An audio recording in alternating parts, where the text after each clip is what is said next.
아가 5장 1절부터 5절 말씀. 내 누이 내 신부야, 내가 내 동산에 들어와서 나의 모략과 향재료를 거두고 나의 꿀송이와 꿀을 먹고 내 포도주와 내 우유를 마셨으니 나의 친구들아 먹으라. 나의 사랑하는 사람들아 많이 마시라. 내가 잘지라도 마음은 깨었는데 나의 사랑하는 자의 소리가 들리는구나. 문을 두드려 이르기를 나의 누이 나의 사랑 나의 비둘기 나의 완전한 자야 문을 열어다오. 내 머리에는 이슬이 내 머리털에는 밤이슬이 가득하였다 하는구나. 내가 옷을 벗었으니 어찌 다시 입겠으며 내가 발을 씻었으니 어찌 다시 더럽히랴마는 내 사랑하는 자가 문틈으로 손을 들이밀매 내 마음이 움직여서 일어나 내 사랑하는 자를 위하여 문을 열 때 모략이 내 손에서 모략의 집이 내 손가락에서 문빗장에 떨어지는구나. 좋은 날입니다. 성령님께서 오늘도 여러분의 심령 가운데 은혜와 평강으로 함께 해주시기를 주님의 이름으로 축복합니다. 자, 오늘은 나팔절 5번째 시간, 그 중에서도 나팔절의 의미에 대해서 3번째로 한번 알아보기를 원합니다. 나팔절의 의미 중에 가장 중요한 것은 앞에서도 계속 말씀드렸지만 경고의 의미입니다. 경고, 따라합시다. 경고. 나팔절은 우리에게 경고하는 음성입니다. 어제도 그제도 계속 말씀드렸지만은 이 나팔절의 시즌 중에 일어나는 일들이 무엇인가? 요즘 유튜브를 보면 전 세계적으로 나팔 소리를 들었다 하는 사람, 밤중에 그걸 핸드폰을 꺼내가지고 나팔 소리를 심지어 녹음까지 해가지고 유튜브에 올리는 것도 제가 여러 번 봤습니다. 우크라이나, 또 저쪽 호주, 그 다음에 저쪽 카나다, 미국, 전 세계에서 이 나팔 소리를 들었다, 나팔 소리를 녹음해가지고 또 비디오를 찍어가지고 올리는 걸 저는 많이 보았습니다. 그 모든 나팔 소리는 우리에게 경고의 의미를 주는 것입니다. 특별히 에스겔서에서는 전쟁이 되었을 때, 적군이 쳐들어올 때 나팔 소리를 불어서 성중 안에 있는 하나님의 택한 백성들에게 경고하는 그런 나팔 소리의 이야기도 하고 있습니다. 에스겔서의 나팔, 바수꾼의 나팔 소리, 여리고성을 무너뜨릴 때 나팔 소리를 무너뜨린 것, 예수님이 공중 재림하실 때 나팔을 불어서 우리에게 미리 경고하시는 것, 시내산의 율법을 받을 때도 심지어는 나팔 소리와 함께 받았다. 조심하여서 받으라는 그런 의미겠죠. 아무튼 이 나팔 소리는 우리에게 잠에서 깨어나라는 경고라는 것입니다. 다시 한번, 잠에서 깨어나라. 이제 더 이상 세속주의의 깊은 잠에 빠져서는 안 된다 하는 의미에서, 경고의 의미에서 하나님께서 나팔을 불어주시는 거예요. 여러분, 아가서 읽어보셨습니까? 저는 아가서를 굉장히 좋아합니다.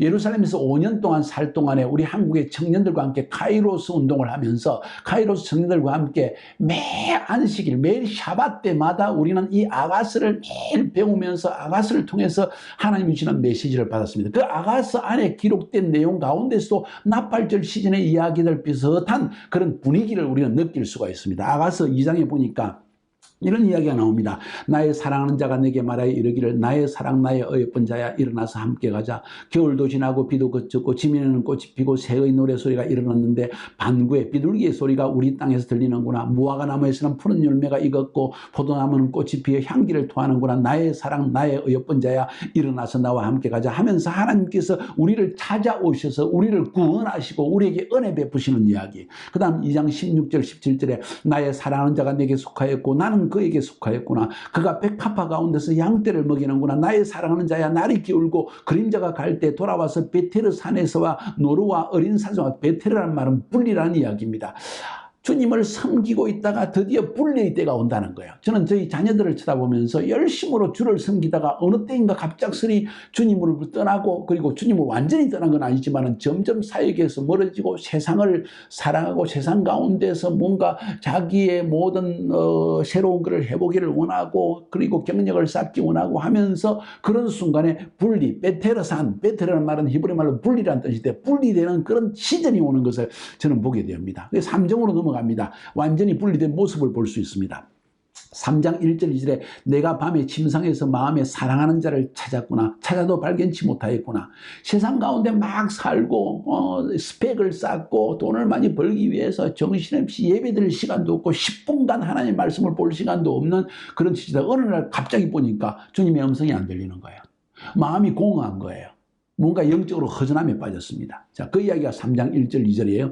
이에 내가 일어나서 성중으로 돌아다니며 마음에 사랑하는 자를 거리에서나 큰 길에서나 찾으리라고 찾으나 만나지 못하였도다. 자, 여기서 보세요. 성중, 큰 길, 뭔 이야기입니까? 지금 성중이라는 것은 예루살렘 성을 말하는 것인데 다른 말로 표현하면 교회라고 표현할 수 있습니다. 심지어 교회도 깊은 영적 잠에 빠져들어서 교회 안에서도 하나님의 임재를 맛볼 수가 없다는 거예요. 큰 길, 사거리, 무슨 뜻입니까? 그것은 우리가 가는 넓은 길, 아주 세속주의적인 길, 바로 그것을 지금 우리에게 비유적으로 말한 것이 아닌가, 저는 그런 생각을 가지게 됩니다. 이제는 심지어 세속주의가 너무 깊이 우리 삶 속에 들어와서 심지어 교회에서도, 심지어 우리가 살고 있는 이런 큰 길을 걸어가다 보니까 점점 하나님과의 관계성을 잃어버리고, 그리고 하나님과 분리되어져서 세속적인 삶을 살고 있는 현대사회의 모습, 납발절 시즌의 모습입니다. 왜? 납발절이 무슨 날인지 아세요? 금음날이에요.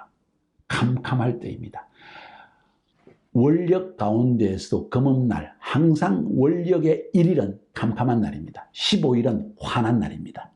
그래서 15일 환한 날에 초막절, 하나님의 나라 천년왕국이 시작되는 건 초막절입니다. 기쁨의 날입니다. 그런데 1일은 항상 금음날입니다. 이런 일들이 지금 일어났다는 거예요. 보세요.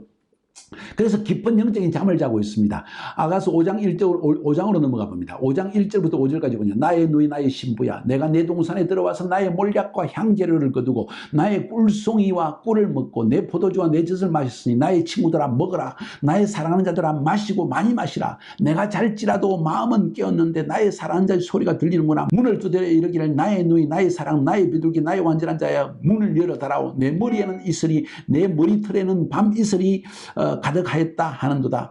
내가 옷을 벗었으니 어찌 다시 입겠으며 내가 발을 씻었으니 어찌 다시 더럽히라마는 나의 사랑하는 자가 문틈으로 손을 내밀 때 내 마음이 동하여서 일어나서 나의 사랑하는 자를 위하여 문을 열 때 몰약이 내 손에서, 몰약의 접이 내 손가락에서 문빗장에 듣는구나. 뭔 이야기입니까? 지금 깊은 잠에 빠져 있는데 부활하시고 십자가에 못 박혀 피를 흘리신 그 주님이 다시 안타깝게 찾아와서 문을 두드리고 있는 거예요.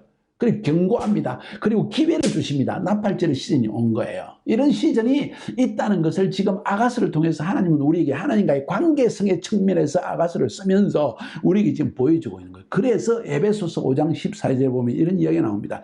이러므로 이르시기를 잠자는 자야 깨어서 죽은 자 가운데서 일어나라. 그리스도께서 내게 비추시리라 경고하고 있는 겁니다. 지금 곧 그리스도께서 오신다.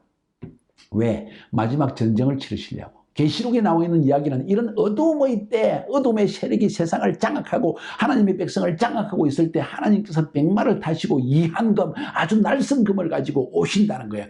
그리고 그때 하나님이 나팔 소리를 불면서 내 백성은 일어나라. 심판에 빠지지 마라. 잘못하면 너희들 맞을까 한다. 빨리 분리되어라. 이런 이야기를 하고 있는 거예요. 이게 경고입니다. 사랑하는 여러분.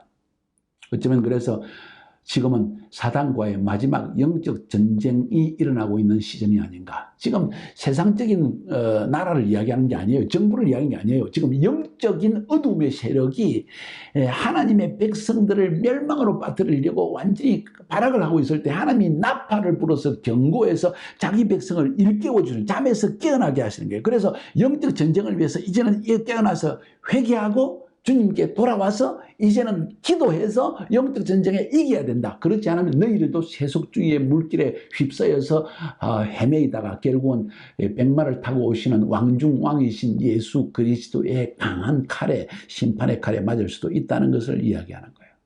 그 가을절기 중에서도 이 나팔절 시즌에, 포도추수의 시즌에 하나님은 오셔서 심판을 시행한다는 것을 요한계시록 14장 17절부터 18절까지 보면 나옵니다. 한번 읽어볼까요? 또 다른 천사가 하늘에 있는 성전에서 나오는데 또한 이한 낫을, 아주 날선 낫을 가졌더라. 또 불을 다스리는 다른 천사가 제단으로부터 나와 이한 낫 가진 자를 향하여 큰 음성으로 불러가는데 네 이한 낫을 휘둘러 땅의 포도송이를 거두라. 포도송이를 거두라. 포도송이를 거두는 시즌은 언제인지 아세요? 나팔절의 시즌이라는 거예요.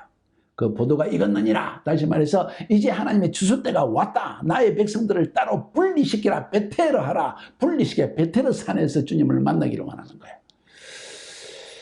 자, 이런 일들이 우리에게 곧 일어나고 있다는 것입니다. 고린도후서 5장 10절에도 보니까 이는 우리가 다 반드시 그리스도의 심판대 앞에 드러나 각각 선악간에 그 몸으로 행한 것을 따라 받으려 함이라. 나팔 소리는 바로 이런 하나님의 심판이 가까웠다는 소리를 지금 하고 있는 거예요. 그러면서 이 나팔 소리는 바로 환란의 경고이기도 합니다. 지금 큰 나팔 소리로 하나님께서 자기의 알곡과 가라지를 분리시키니까 사탄이 알곡을 빼앗기지 않으려고 발악을 합니다. 그래서 사탄이 하나님의 백성 알곡들을 막 공격하는 환란, 대환란 혹은 야곱의 환란, 특히 유대인에 대한 환란이 다시 한번 일어날 수 있다. 그래서 마지막 때 나팔절의 시즌에 일어날 한 가지 기억할 수 있는 것은 유대인에 대한 핍박이 다시 한번 일어날 수 있다. 엔티세미즘이 다시 일어날 수 있다는 것을 성경적으로 알 수가 있는데 그런 일들이 지금 전 세계에서 다시 일어나고 있다는 걸 알고 계십니까? 미국과 유럽 전 세계, 특별히 프랑스 같은 나라, 뭐 영국 할 것 없이 전 세계는 지금 모슬림화 되기 시작하면서 그 안에서 유대인에 대한 핍박이 주어지고 있는데 여러분 성경적으로 살펴보면 이것이 반드시 일어날 일처럼 보이지는 것이 저에게는 안타깝습니다. 자, 보세요. 야곱의 환란은 말세에 일어날 때의 환란을 보여주는 그런 상징적인 구약의 표현들입니다. 다니엘서 12장 1절부터 4절까지 제가 한번 읽어볼까요? 그때 네 민족을 호위하는 대군 미가엘이 일어날 것이요 또 환란이 있으리니 이는 개국 이래로 그때까지 없던 환란일 것이며 그때 네 백성 중 무릇 책에 기록된 모든 자가 구원을 얻을 것이라. 땅의 티끌 가운데서 자는 자 중에 많이 깨어 영생을 얻는 자도 있겠고 수욕을 받아서 무궁히 부끄러움을 입을 자도 있을 것이며 지혜 있는 자는 공창의 빛과 같이 빛날 것이요 많은 사람을 옳은 대로 돌아오게 한 자는 전도하고 수많은 영혼을 구원한 자는 별과 같이 영원토록 비치리라. 다니엘아, 마지막 때까지 이 말을 간수하고 이 글을 봉함하라. 많은 사람들이 빨리 왕래하며 지식이 더하리라. 지금 정말 지식이 더한 시대입니다. 스마트폰 하나만 하면 인터넷 들어가면 모든 지식 누구든지 여러분 하버드 대학 도서관까지 들어갈 수 있는 시대가 되었다. 지식이 아주 순간적으로 왔다 갔다 하는 때입니다. 이때 즉 그리스도가 나타나서 하나님의 백성을 공격하는 그리고 특별히 마지막 때 야곱의 환란이 주는 때가 아닌가. 그것이 바로 다니엘서 12장 1절 환란이 있으리니 개국 이래로 그때까지 없던 환란일 것이다. 이스라엘이 나라가 서고 난 이후에 이런 환란은 없을 것이다. 이런 이야기를 지금 하고 있는 거예요. 그래서 하나님은 잠언서를 통해서도 우리에게 경고를 주십니다. 잠언서 1장부터 12절까지 한번 볼까요? 내 아들아 내 계명을 지키면 내 계명을 간직하라. 내 계명을 지켜 살며 내 법을 네 눈동자처럼 지키라. 이것을 내 손가락에 매며 그것을 내 마음판에 새기라. 지혜에게는 내 누이라 하며 명철에게 너는 내 친족이라 하라. 그리하면 이것이 너를 지켜 음녀에게 말로 홀리는 이방 여인에게 빠지지 않게 하리라. 여기서 말하는 계명, 지혜는 하나님의 말씀을 상징합니다. 토라를 의미합니다. 하나님의 말씀을 붙들고 그 말씀을 따라 매일 말씀을 상고하고 매일 예배드리며 하나님의 말씀을 듣고 그 말씀을 붙들고 기도하고 그 말씀을 내 마음판에 새겨서 말씀을 따라 생각하고 말씀을 따라 행동하지 않고 말하고 행동하지 않으면 우리는 금방 세속주의에 빠진다는 거예요. 여기서 말하는 음녀, 말로 홀리는 이방여인 다 사단의 유혹이요 사단이 이 세상을 다스리는 세속주의를 의미합니다. 7절부터 12절까지는 잠언서 7장에 어리석은 자 중에 젊은이 가운데서 한 지혜 없는 자를 보았다. 하나님의 말씀을 모르는 자를 보았다. 그가 거리를 지나 음녀의 골목 모퉁이로 가까이 하여 그의 집 쪽으로 가는데 저물 때 황혼 때 깊은 밤 흑암 중이라. 뭡니까? 저물 때 황혼 때 깊은 밤 흑암 중이라. 이건 나팔절 시즌입니다. 바로 달이 없는 시즌입니다. 깊은 밤입니다. 밤은 밤인데 보름따위면 분명히 빛이 있을 텐데 빛이 없습니다. 그때 기생의 옷을 입은 강교한 여인이 그를 맞으리니 이 말은 세속주의로 사단이 우리를 유혹하는 것을 보여주고 있습니다. 이 여인은 떠들며 완악하며 그의 발이 집에 머물지 아니하며 어떤 때에는 거리 어떤 때는 광장 또 무통이마다 서서 사람을 기다리는 자라. 어디를 가든지 이 세속주의가 우리를 계속 붙들고 있다는 거예요. 이런 환란이 다가왔다는 것을 경고하는 것이 바로 나팔절이라는 겁니다. 마태복음 25장에 나타난 슬기로운 5 처녀의 비유, 누가복음 12장에 말하고 있는 깨어있는 종의 비유 모두 경고의 말씀입니다. 마태복음 16장 3절에 보니까 아침에 하늘이 붉고 흐리면 오늘은 날이 굳겠다 하나니 너희가 천지는 분별할 줄 알면서 시대의 표적은 분별할 수 없겠더냐. 지금 이런 이야기를 하고 있습니다. 나팔 소리를 들으라는 거예요. 하나님께 주시는 나팔의 음성을 듣지 않으면 우리는 망할 수밖에 없다는 사실을 성경은 지금 말하고 있는 것입니다. 나팔절, 경고의 날입니다. 이 경고의 음성을 여러분이 듣고 다시 한번 자신을 돌아볼 수 있기를 바랍니다.